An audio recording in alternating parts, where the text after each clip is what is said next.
Hello दोस्तों, प्यारे बच्चों, आप सभी का एमएस टीम एजुकेशन में बहुत बहुत स्वागत है। आप सभी के समय को ध्यान में रखते हुए ये हमारी टीम एमएस टीम एजुकेशन आपके लिए उपस्थित हुई है।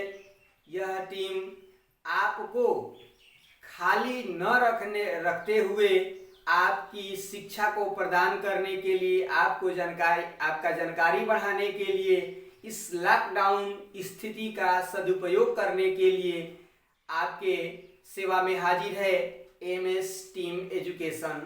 तो इसी के क्रम में हम आज अध्ययन करेंगे कक्षा 6 का 6 से 8 तक के बच्चों के लिए एनसीईआरटी बेस्ड भूगोल विषय के अंतर्गत सौर मंडल के बारे में पढ़ेंगे। सौर मंडल को सोलर सिस्टम भी कहते हैं। तो चलिए मैं आपको बता दूं, आश्वस्त कर दूं कि आपको कहीं इधर उधर भटकने की आवश्यकता नहीं है, घबराने की कोई ज़रूरत नहीं है। भले ही लॉकडाउन की स्थिति चल रही है, आप अपने घर में शांति से, सरल स्वभाव से बैठें और अध्ययन करें। लॉकडाउन की स्थिति को इस समय बनाए रखने के लिए पूरा परिवार के साथ, समाज के साथ, पूरे देश के साथ सहयोग करें ताकि इस कोरोना वैश्विक महामारी से जल्दी निजात पाया जा सके। तो चलिए, मुझे उम्मीद है आप स्वस्थ और मंगल से होंगे। आइए हम आगे अध्ययन शुरू करें। तो आज का हमारा लेसन है सौरमंडल। इसके अंतर्गत आप जानते हैं सौरमंडल के बारे में एक एक करके हम आपको बताएंगे। थोड़ा सा उसके पहले बच्चों मैं बता दूं कि जैसे ही दिन और रात का क्रम लगा रहता है, दिन का समाप्त होता है अर्थात सूर्य अस्त होने को होता है, तो आप आसमान की तरफ नजर उठाकर देखते हैं तो आपको अजीब सा निराला दृश्य दिखाई देता है। पहले छोटे छोटे एक दो तारे स्टार दिखाई शुरू करते हैं, फिर थोड़ी समय में सैकड़ों हजारों की संख्या में, लाखों करोड़ों की संख्या में दिखाई देने लगती है। ये तारे कुछ धुंधले दिखाई देते हैं, कुछ चमकीले दिखाई देते हैं। तो इन सभी चीजों का अध्ययन हम इस सौर मंडल अध्याय के अंतर्गत करेंगे। तो आप देखते हैं कि इन तारों में कुछ चमकीले, कुछ धुंधले दिखाई देते हैं। आप देखते हैं कि इसी तारों में आपको एक चंद्रमा दिखाई देता है और वो चंद्रमा बहुत ज्यादा उजाला दिखाई देता है और बड़ा भी दिखाई देता है और तारों की अपेक्षा। ऐसा क्यों है कि चंद्रमा हमें बड़ा दिखाई देता है? तो प्यारे बच्चों, आप जानते हो कि जब कोई वस्तु हमसे नजदीक होती है तो वो बड़ा दिखाई देती है, लेकिन वही वस्तु हमसे दूर होती है तो आकार में छोटा दिखाई देती है। जैसे आप हवाई जहाज को ले लीजिए, एरोप्लेन को ले लीजिए, आप जब नीचे लैंड की अवस्था में होती है बहुत बड़ी दिखाई देती है, पर जैसे ही वह टेकअप करके उड़कर जाती है आकाश में तो वो हमें बहुत छोटा दिखाई देती है। तो ये छोटा और बड़ा का जो अंतर है हमें दूरी पर निर्भर करता है। तो उसी के क्रम में चंद्रमा हमें दिखाई देता है और स्टार के अपेक्षा बड़ा। तो चूंकि वो इसलिए होता है कि वो थोड़ा पृथ्वी से और तारों की अपेक्षा नजदीक है। ठीक, चलिए आगे देखते हैं कि पृथ्वी, चंद्रमा और असंख्य तारे हैं सौरमंडल में। हमें चंद्रमा कभी कभी पतला छोटा दिखाई देता है, कभी कभी उसका आकार बढ़ते जाता है। जैसे आप ध्यान से देखिएगा, मान लीजिए एक रात ऐसी होती है कि चंद्रमा ऐसे पतला दिखाई देता है, फिर बढ़ता जाता है, ठीक है, फिर बीच मध्य पूरा दिखाई देता है, डाट डाट ऐसे करेंगे तो एक रात ऐसी आती है कि वो पूरा गोल दिखाई देता है, पूरी रात गोल दिखाई देता है और चमकता रहता है। ऐसा क्यों? ऐसा इसलिए कि यह गति पृथ्वी और चंद्रमा की है, कि आगे मैं बताऊंगा, लेकिन इतना आप ध्यान से जान लीजिए कि जिस रात को ये चंद्रमा पूर्ण दिखाई देता है वह रात पूर्णिमा कहलाती है। क्या कहलाती है? पूर्णिमा। जिस रात को पूरी रात या चंद्रमा चमकता हुआ दिखाई देता है उस रात को पूर्णिमा कहते हैं। अब पूर्णिमा उस रात के बाद धीरे धीरे उनकी स्थिति थोड़े थोड़े करके ये कटती जाती है, कटते कटते यह एक रात ऐसी आती है कि वह पूरी रात को दिखाई नहीं देता है। तो जिस रात को चंद्रमा दिखाई नहीं देता है वह रात अमावस्या की रात होती है। तो ये अमावस्या और पूर्णिमा महीने में एक बार स्थिति को ग्रास करते हैं। तो चलिए ये रहा अमावस्या और पूर्णिमा की बात। आगे हम आपको बता दें एक चीज। अब देखिए आप यहाँ फिगर के माध्यम से देख रहे हैं, ये सूर्य है, सूर्य के बाद कुछ गोल गोल पिंड आपको दिखाई दे रहे हैं और इस पिंड के साथ साथ आपको और स्टार भी दिखाई देंगे। ऐसे आकाश में जब देखते हैं आप, तो चूंकि मैं पहले आपको बता चुका हूं, ऐसे स्टार भी दिखाई देंगे, ठीक है। तो चलिए हम जानते हैं इन सब के बारे में। पहले मैं बता दूं ये जितना दिख रहा है यह खगोलीय पिंड कहलाता है। क्या कहलाता है? खगोलीय पिंड। खगोलीय पिंड क्या है कि सूर्य, तारे या जो भी वस्तुएं दिखाई दे रही हैं आसमान में, उन सभी वस्तुओं को हम खगोलीय पिंड कहते हैं, ठीक है।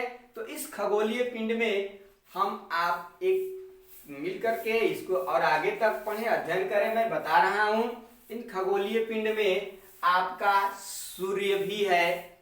सूर्य के बारे में भी पढ़ेंगे और सारे इसके बारे में पढ़ेंगे। तो सबसे पहले हम अध्ययन इसके बारे में जान लें, सौर मंडल। सौर मंडल क्या है? सौर मंडल के बारे में जानेंगे और सौर मंडल के अंतर्गत ही यह सभी चीज आपको दिखाई दे रही है। मैं बता रहा हूं सौर मंडल क्या है। ध्यान से सुनिए, मैं लिख भी दूंगा, आप नोट डाउन कर लीजिएगा, कोई दिक्कत नहीं है। पहले ध्यान से सुनिए, सौर मंडल है क्या चीज। तो ध्यान दीजिए, सूर्य का चक्कर लगाने वाले ग्रह और ग्रहों का चक्कर लगाने वाले उपग्रह और उल्कापिंड, क्षुद्र ग्रह आदि सभी को मिलाकर सौर मंडल कहते हैं। फिर से ध्यान से सुनिए, सूर्य के चारों तरफ चक्कर लगाने वाले ग्रह, ग्रहों के चारों तरफ चक्कर लगाने वाले उपग्रह और उसके साथ उल्कापिंड, क्षुद्र ग्रह आदि सभी के मंडल को सौर मंडल कहते हैं। ये क्लियर? चलिए मैं लिखवा दूंगा इसको, घबराइएगा मत। अब उसी में देखिए ये सारा चीज मैं बना दिया हूं। सूर्य के साथ कुछ उपग्रह हैं, ग्रह हैं, इन सभी को मिलाकर ही हम क्या कहेंगे? सौर मंडल कहेंगे। इन सभी चीजों को मिलाकर हम क्या कहेंगे? सौर मंडल कहेंगे, ठीक है। ब्रह्मांड बहुत ही बड़ा है, इसका कोई अभी अंत नहीं पता है। अभी हम केवल सौर मंडल के बारे में पढ़ रहे हैं, क्योंकि सौर मंडल में देखिए सूर्य ही मुख्य है। सूर्य क्या है? केंद्र है, केंद्र माना गया है सूर्य को, ठीक है। अब देखिए कैसे मैं आपको साधारण वे में समझा रहा हूं। देखिए जैसे हमारा एक परिवार है, आपका भी परिवार है, हर गांव में परिवार है। परिवार में दादा दादी नाना नानी या जो भी चाचा चाची बच्चे छोटे हैं सबको मिलाकर एक परिवार होता है और उस परिवार में एक मुखिया होता है ना। सेम उसी प्रकार ये हमारा सौर मंडल है। सौर मंडल का मुखिया यानी कि मुख्य चीज यह सूर्य है। सूर्य एक तारा भी होता है। सूर्य को क्या कहते हैं? सूर्य एक तारा है, ठीक है। सूर्य एक तारा है। तो इस तारा, यह सूर्य तारा इस पूरे सौर मंडल का केंद्र बिंदु है, अर्थात यह परिवार का मुखिया है। बाकी ये जो ग्रह, क्षुद्र ग्रह, उल्का पिंड, स्टार, ग्रह, उपग्रह जो भी हैं इस परिवार के सदस्य हैं। तो इसे सौर परिवार भी कहते हैं। इस सौर मंडल को एक अन्य नाम से भी जानते हैं जिसे क्या कहते हैं? सौर परिवार। क्या कहते हैं? सौर परिवार। चलिए ठीक है, आगे बढ़ते हैं हम इसके। अब इस सौर परिवार में एक एक करके पढ़ते हैं। जिसे मान लीजिए कि सदस्यों में ये हैं, देखिए सदस्यों के लोगों को मैं बता रहा हूं, एक एक करके ध्यान दीजिए। ये है बुध, शुक्र, पृथ्वी, मंगल, बृहस्पति, शनि, अरुण, वरुण, ठीक है। अब देखिए, अब इसको सूर्य से दूरी के अनुसार इनका क्रम है। सूर्य से दूरी के अनुसार इनका क्रम है, यानी कि सूर्य के सबसे नजदीक बुध है, बुध के बाद से शुक्र है, शुक्र के बाद पृथ्वी, उसके बाद मंगल, उसके बाद बृहस्पति, उसके बाद शनि, उसके बाद अरुण, उसके बाद वरुण। चलिए, तो इसको याद रखिएगा, ये क्रम एकदम याद रखिएगा, भूलिएगा मत, नोट डाउन जरूर कर लीजिएगा। अब देखिए, बुध को मरकरी कहते हैं, इंग्लिश वाला नाम भी याद करना आपके लिए मस्ट है। बुध को मरकरी, शुक्र को वेनस, पृथ्वी को अर्थ, मंगल को मार्स, बृहस्पति को जुपिटर, शनि को सैटर्न, अरुण को यूरेनस और वरुण को नेपच्यून कहते हैं। याद रखिएगा, याद रखना बहुत आसान है। देखिए, ये बुध है, बुध को याद करिए। दिन का नाम तो आपको याद होगा, बुध, शुक्र या सोमवार, मंगलवार, बुधवार, बृहस्पति और टोटल सबको याद है, इसमें कोई दो राय नहीं है। चलिए, तो बुध के बाद एक दिन आप छोड़ दीजिए और अगले दिन को याद रखिए। बुध के बाद बृहस्पति छोड़ करके याद रखिए शुक्र, शुक्र के बाद पृथ्वी को आप एक चीज थोड़ा सा नोटेट कर लीजिएगा, पृथ्वी को आप यहाँ रविवार मान लीजिएगा, पृथ्वी को रविवार। फिर उसके बाद आप कंटिन्यू रहिए। रविवार के बाद एक दिन आप छोड़ेंगे तो कौन सा दिन आएगा? मंगलवार। मंगलवार के बाद एक दिन छोड़ेंगे तो बृहस्पति। बृहस्पति के बाद एक दिन छोड़िए शनि। शनि को एक दिन के बाद इस दोनों को आप अलग से याद कर लीजिए, अरुण, वरुण। अगर लास्ट का नहीं आपको याद करने में दिक्कत हो रही है तो आप एक चीज को इसको ये लिख लीजिए, इस तीनों को मैं इसको तीनों को बता दे रहा हूँ। तीनों को सन की स्पेलिंग तो याद होगी ना आप लोगों को, तो ये तीनों को सन से याद कर लीजिए। सैटर्न को एस, अरुण को यूरेनस और वरुण को नेपच्यून, राइट। चलिए आगे, अब इसके बारे में हम थोड़ा थोड़ा करके आपको बता दे रहा हूं। बुध सबसे नजदीक है, ठीक है।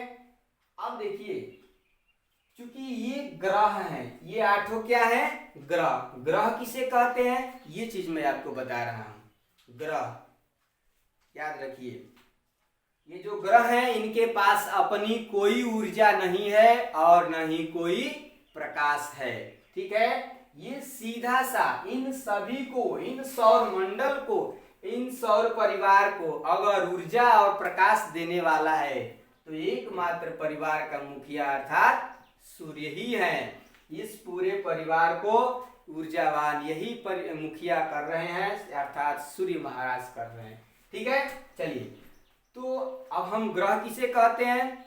ग्रह जिसके पास अपना खुद का उष्मा और प्रकाश न हो उसे क्या कहेंगे? ग्रह। और ये ग्रह सूर्य का चारों तरफ चक्कर लगाते रहते हैं, ठीक है, एक निश्चित मार्ग पर। उसके बाद अब हम ग्रह के बाद